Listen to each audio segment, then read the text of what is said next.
Hi everyone, welcome back to my YouTube channel. Oke, sesuai judul yang kalian baca, hari ini aku akan bahas semua mata kuliah aku dari hari Senin sampai Jumat. Dan aku nggak akan bahas kegiatan di luar kuliah seperti organisasi, kepanitiaan, volunteer, dan sebagainya.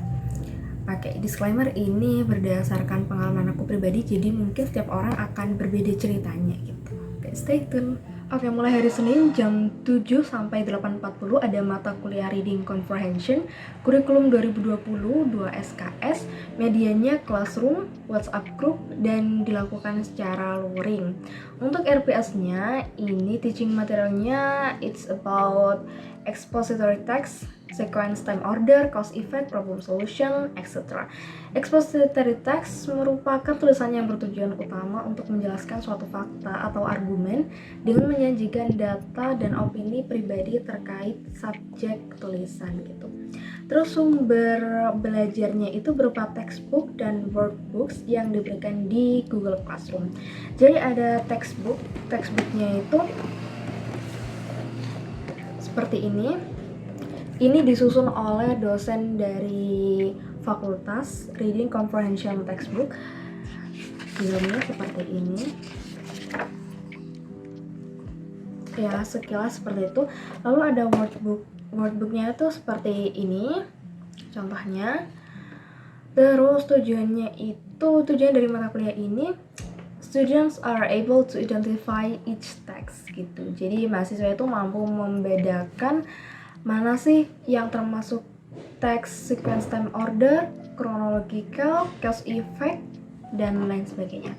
Nah, untuk tugasnya itu yang pertama membentuk kelompok sejumlah 4 orang yang akan selamanya dalam 3 semester. Jadi 4 orang ini tadi kalau ada tugas apa-apa itu selalu dikerjakan secara collaborative work.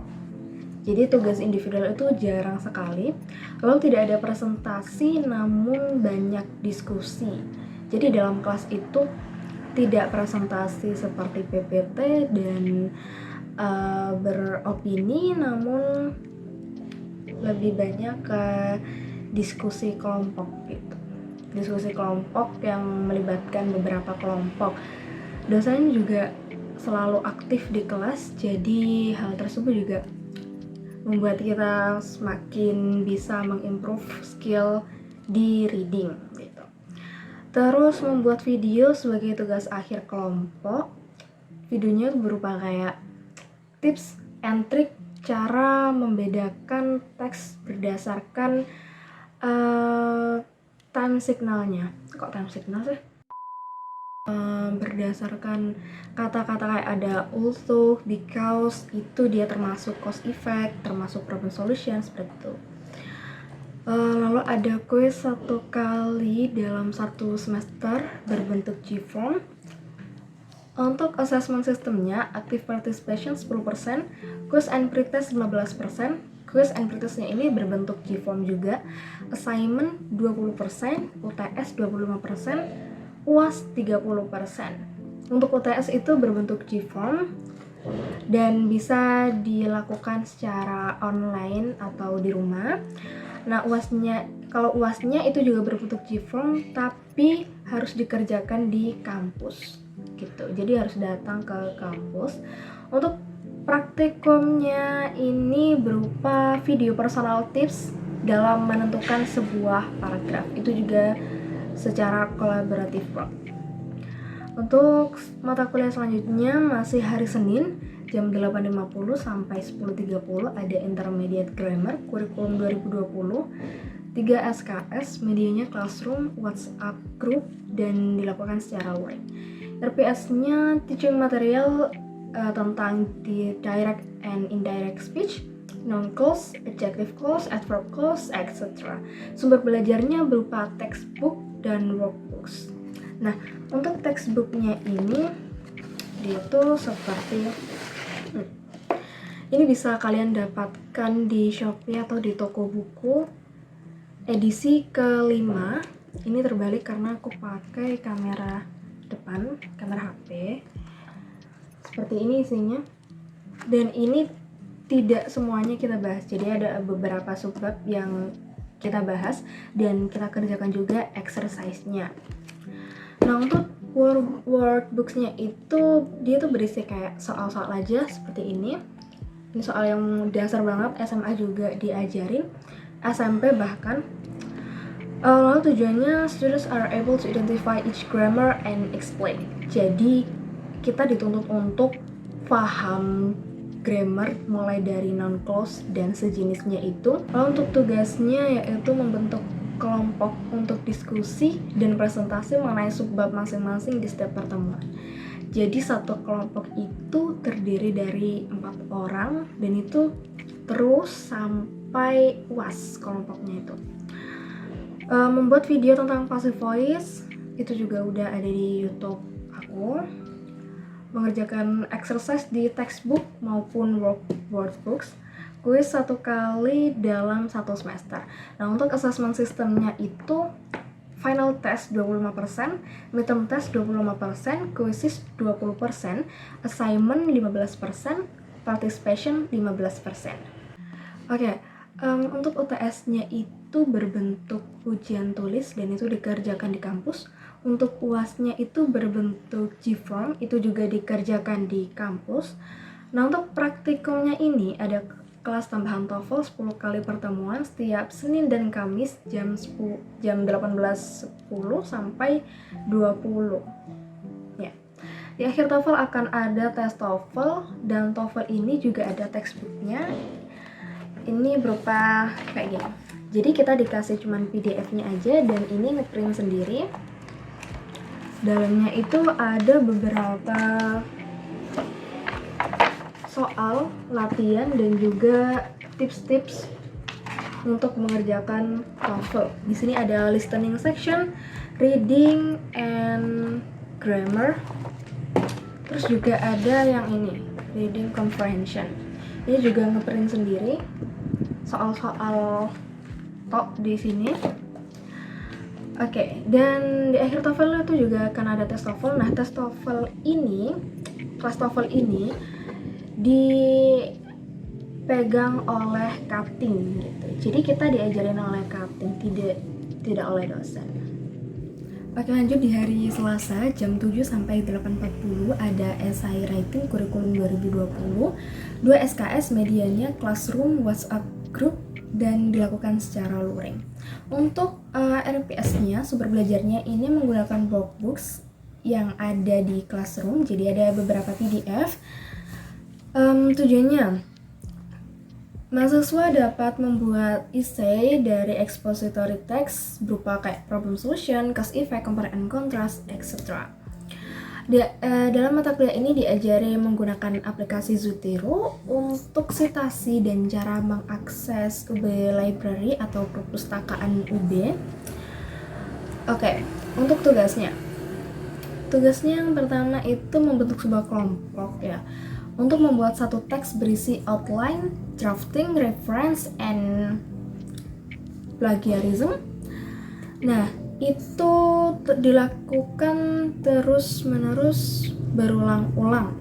Maksudnya tuh gini, misalnya kita ada bab problem solution. Nah, itu kita membuat outline dulu. Setelah membuat outline, lalu ada peer review dengan kelompok lain. Setelah itu kita membuat first draft. Setelah first draft ada peer review juga. Terus ada second draft. Setelah second draft ada peer review juga. Lalu ada self assessment. Terus ada plagiarism. Nah, ini dilakukan secara terus-menerus, kelompok juga. Jadi jangan khawatir buat aku takut bikin esai bahasa Inggris itu kayak gimana, dan itu pasti dijelasin dulu sama dosennya di awal pertemuan. Lalu dalam mata kuliah ini tidak ada kuis dan presentasi, jadi hanya diskusi kelompok aja.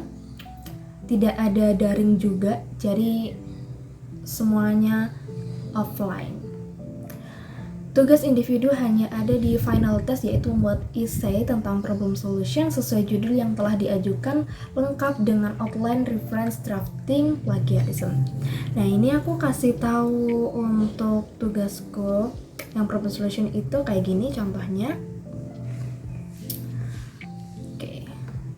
Terus ada assessment system, attendance and participation 10%, exercise 10%, writing text 20%, writing text 2 20%, writing text 3 20%, writing text 4 20%. Nah, untuk UTS-nya ini berbentuk second draft, compare and contrast, collaborative work, dan ada plagiarismenya juga. Terus untuk UAS-nya itu second draft, problem solution, individual, dan ada plagiarismenya juga gitu. Jadi untuk UTS dan UAS ini untuk UTS kita datang ke kampus, tapi untuk UAS ini kita nggak perlu datang ke kampus karena dikumpulkannya dalam bentuk soft file. Kalau UTS hard file gitu. Terus selanjutnya masih hari Selasa jam 8.50 sampai 10.30 ada mata kuliah intercultural listening kurikulum 2020, 2 SKS, medianya WhatsApp group, classroom, dan dilakukan secara luring. Dalam mata kuliah ini tidak ada daring, jadi dari pertemuan pertama sampai terakhir itu semuanya luring.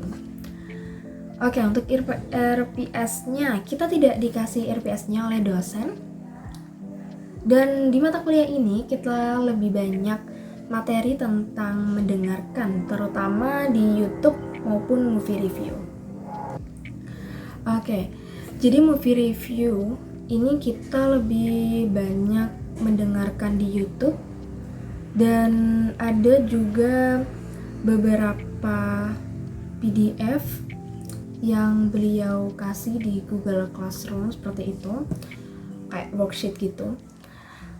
Lebih banyak tugas in-pair daripada diskusi. Mahasiswa mampu memahami konteks listening dan merealisasikannya dalam bentuk tugas yang diberikan. Nah, untuk tugasnya ini pretest. Pretestnya ini di pertemuan pertama via Gform. Lalu ada exercise berupa beberapa PDF di Classroom dan ada listeningnya juga dari dosen.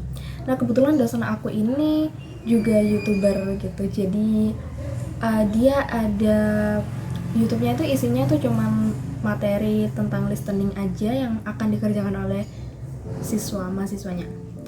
Lalu membuat listening log seperti di semester sebelumnya. Semester sebelumnya juga aku pernah nge-spill listening lognya itu kayak gimana bentuknya. Terus membuat storyboard dan presentasi di kelas. Nah, storyboardnya tuh seperti ini. Lalu ada brosur dan presentasi di kelas. Brosurnya aku juga bikin seperti ini. Lalu membuat desain biografi musisi juga seperti ini. Oke. Nah, ini presentasi di kelas ya. Kalau aku selama pengalaman aku di kelas itu, ketika presentasi itu kita cuman tanya jawab gitu. Jadi kayak menurut aku agak kurang ada diskusi, dan dosennya juga kalau menurut aku kurang membangun suasana, menghidupkan suasana di kelas supaya mahasiswanya tuh lebih aktif gitu. Dan itu jarang aku temukan di beberapa dosen ya. Kalau menurut aku pribadi, selama pengalaman aku, ada sih satu dua dosen yang bisa menghidupkan kelas gitu. Bisa kayak diskusinya tuh erat sekali. Untuk assessment systemnya, final test 25%, midterm test 25%, quizzes 20%, assignment 15%, participation 15%. Untuk UTS ini mengerjakan soal di Gform, soalnya mirip TOEFL section listening, dan ini bisa dikerjakan di luar kelas, tidak harus ke kampus. Untuk UAS-nya ini membuat video in-pair tentang perbedaan tradisi antar dua negara. Nah, ini akan aku taruh di YouTube aku. Oke, untuk hari Rabu jam 8.50 sampai 10.30 Ada mata kuliah Public Speaking kurikulum 2020 3 SKS, medianya Classroom, WhatsApp Group, dan dilakukan secara luring. RPS-nya Public Speaking ini tentang General Theory of Speaking, Master of Ceremony, Talk Show, etc. Sumber belajarnya berupa workbooks seperti PDF ini. Oke. Terus, students are able to create script and speaking English well. Jadi, dalam mata kuliah ini, siswa diharapkan dapat membuat skrip, naskah tentang dalam MC maupun dalam talk show. Students are being able to perform a good command of English for communication. Jadi, selain menyusun naskah, selain performa writing, kita juga ada performa speaking. Dalam pertemuan lebih dominan ke speaking dan ada 1-2 kali presentasi. Nah, di mata kuliah ini sering banget jam kos. Jadi mungkin hanya ada 3 pertemuan di mata kuliah ini, dan selanjutnya itu cuma berupa tugas-tugas aja dan tidak ada kelas pengganti ataupun daring. Jadi mostly jam kos. Untuk tugasnya itu kayak menyusun skrip MC beserta bikin videonya, terus membuat video dialog tentang review tempat di kampus, lalu membuat video talk show dengan tim gitu, jadi kolaboratif. Untuk asesmen sistemnya, final test 25%, midterm test 25%, quizzes 20%, assignment 15%, participation 15%. UTS-nya ini membuat video MC beserta skrip gitu. Jadi nggak perlu datang ke kampus, hanya bikin video, kita nge-record sendiri. Lalu skripnya juga kita bisa adaptasi dari video di YouTube maupun bikin sendiri. Untuk UAS-nya itu membuat video talk show bersama tim. Oke, jadi timnya ini ada 9 orang gitu. Untuk selanjutnya, mata kuliah selanjutnya masih hari Rabu jam 18.10 sampai 19.50 ada bahasa Korea dasar kurikulum 2019 2 SKS, medianya WhatsApp Group dan dilakukan secara luring. Untuk RPS-nya itu tidak diberi RPS oleh dosennya, namun ada modulnya. Modulnya itu berupa PDF, namun kita ngeprint sendiri kayak gini. Modul bahasa Korea level 1. So Yu Chong Sam, ini dosen saya. Ini latar belakang beliau itu S1 jurusan ekonomi, kalau nggak salah itu ekonomi, dan kuliahnya itu di Korea. Saya kurang tahu di kampus mana, universitas mana. Nah, dalam modul ini itu ada kayak hangul vokal dan konsonan, terus kosakata sehari-hari, belajar menyusun kalimat, belajar struktur formal informal, lalu ada kata tunjuk, ungkapan dasar, penggunaan angka asli, dan Sino Korea. Jadi untuk tahun, tanggal, bulan itu juga harus bisa membedakan pakai Sino Korea atau angka asli. Nah, untuk tugasnya ini mengerjakan exercise di modul dan ada listeningnya juga. Listeningnya itu ada di WhatsApp. Jadi kalau ke kelas itu sering mendengarkan, jadi harus bawa earphone.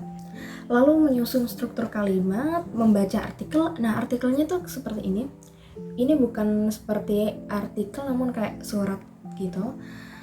Menentukan penggunaan angka asli dan Sino Korea, menyanyi bahasa Korea. Nah, menyanyi bahasa Korea ini ada di pertemuan terakhir sebelum minggu tenang, sebelum UAS. Assessment sistemnya ini karena tidak diberi oleh dosennya, jadi ini sama aja kayak yang mata kuliah tadi. Untuk UTS-nya ini ujian tulis, close book, dan ujian tulisnya itu berupa hangul semuanya, cuman kayak struktur kalimat gitu aja, formal, informal, dan tidak boleh membawa HP. Itu dikerjakan di kampus. Untuk UASnya ini juga ujian tulis, tapi boleh membawa HP, open book. Aku sempat ngefoto soalnya itu seperti ini. Tuh. Oke, udah selesai. Untuk bahasa Korea ini menurut aku sangat sangat menarik gitu. Jadi kita belajar bahasa baru. Bahasa Korea dasar ini juga merupakan mata kuliah pilihan.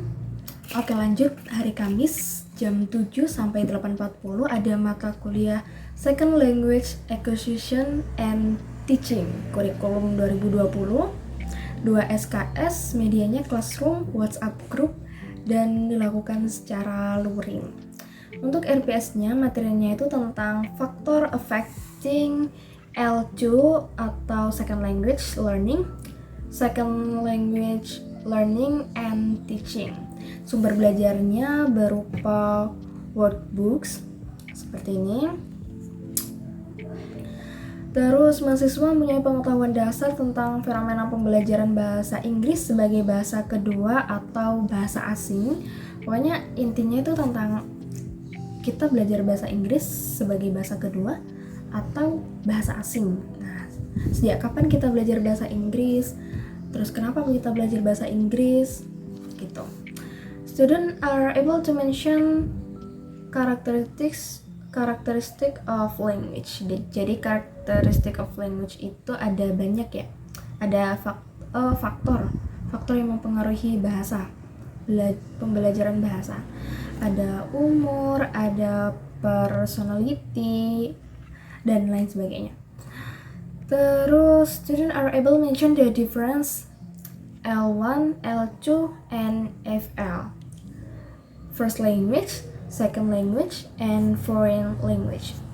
Students are able to explain by giving example about linguistic competence and performance gitu. Nah, untuk tugasnya ini cuman presentasi dan diskusi kelompok di setiap pertemuan. Jadi di setiap pertemuan pasti ada presentasi dan diskusi. Kalau menurut aku di kelas ini itu lumayan kayak talk aktif gitu.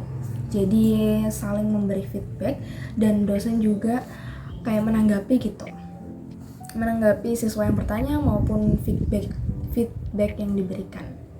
Untuk assessment sistemnya itu active participation 20%, assignments 40%, test 40%. Untuk UTS-nya ini ujian tulis dan itu closed book tapi dikerjakan berdua gitu. Kalau UASnya ini membuat laporan wawancara terkait second language gitu. Jadi kita bikin laporan wawancara. Yang kita wawancarai itu adalah cutting gitu. Dan ini tugas kelompok ya. Jadi tidak perlu ke kampus, namun untuk UTS-nya ini itu harus ke kampus.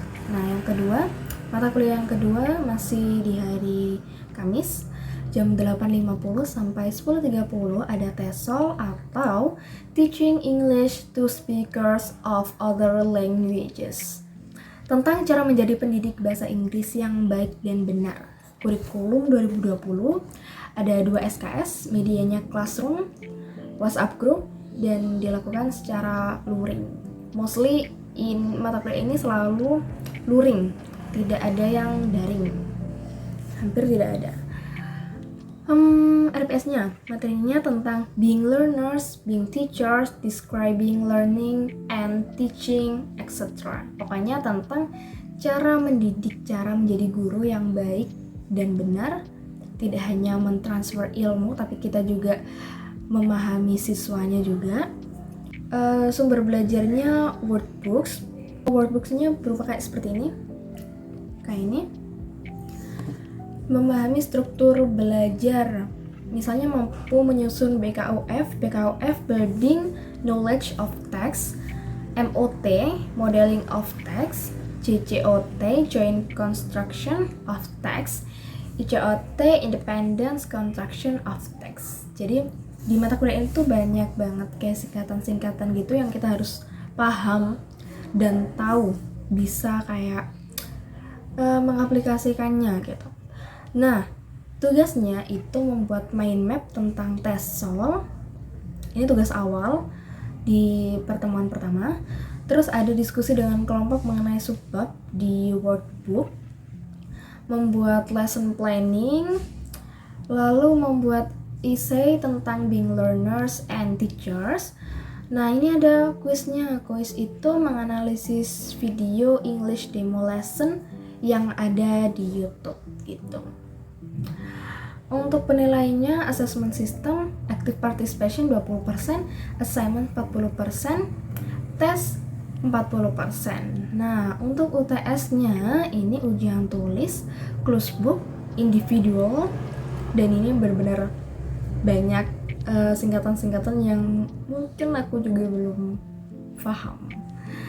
UAS-nya ini membuat lesson planning yang sesuai dengan BKOF, MOT, JJOT, dan ICOT gitu. Jadi bikin lesson planning gitu. Oke, nih hari Jumat, hari terakhir kuliah. Jam 7 sampai 8.40 ada mata kuliah Introduction to English Literature Kurikulum 2020. 2 SKS, medianya Classroom, WhatsApp Group, dan dilakukan secara luring. Untuk RPS-nya, teaching material about poetry, prose, and drama. Students are able to make poetry and drama. Sumber belajarnya berupa workbooks, dan tugasnya yang pertama menganalisis puisi, membuat puisi, menganalisis movie, membuat movie atau drama, lalu membuat essay dari refleksi belajar. Dan dalam mata kuliah ini tidak ada kuis, hanya ada 1 kali presentasi karena sama seperti sebelumnya, dosennya juga hampir jarang ke kelas, masuk kelas. Jadi hanya ada 1-2 pertemuan saja gitu. Selanjutnya itu jam kos atau hanya diberikan tugas-tugas aja. Untuk assessment systemnya, final test 25%, assignment 20%, midterm test 20%, active participation 10%, UTS soalnya di GFORM, lalu UASnya itu project video drama itu ada 6 orang gitu. Lalu selanjutnya si hari Jumat jam 12.40 sampai 14.20 ada mata kuliah Introduction to English Linguistic Kurikulum 2020. 2 SKS, medianya Classroom, WhatsApp Group, dan dilakukan secara luring. Untuk RPS-nya, nah ini materinya itu tentang contrasting the theories of language origin, contrasting the language properties, terus phonetics and phonology, morphology, syntax, semantik, pragmatik, dan lain sebagainya. Untuk tugas-tugasnya itu juga berhubungan kayak yang berhubungan sama RPS-nya, morfem dan syntax itu kayak gini tugasnya, contohnya, dan tugas-tugas yang lainnya juga. Dalam mata kuliah ini itu dosen hanya 2 kali ke kelas, jadi selanjutnya itu dilakukan secara daring atau ya cuma ngasih tugas aja gitu, nggak ada kayak Zoom atau Gmeet gitu, nggak ada. Untuk assessment sistemnya, attendance and participation 10%, individual assignment 10%, quiz 15%, midterm examination 20%, group work 10%, quiz 15%, final examination 25% gitu. Jadi untuk UTS itu bentuknya GFORM, dan UAS-nya itu juga GFORM, tidak dilakukan di kampus gitu. Jadi mata kuliah ini kalau menurut aku mata kuliah yang paling sulit, namun dosennya paling santai gitu. Alhamdulillahnya dikasih kemudahan terus selama proses perkuliahan. Oke, jadi itulah mata kuliah dari hari Senin sampai Jumat di semester 3 ini. Banyak sekali pengalaman, pengetahuan, koneksi yang aku dapat. Jadi berkesan sekali untuk semester 3 ini. Karena ini pertama kalinya bener-bener luring gitu kan. Pertama kalinya luring dan bertemu banyak teman gitu. Jadi kayak cukup itu aja mungkin yang bisa aku sampaikan di video ini. Kurang lebihnya kalian bisa tanya-tanya aja di kolom komentar. Terima kasih telah menonton video ini dan see you on my next video.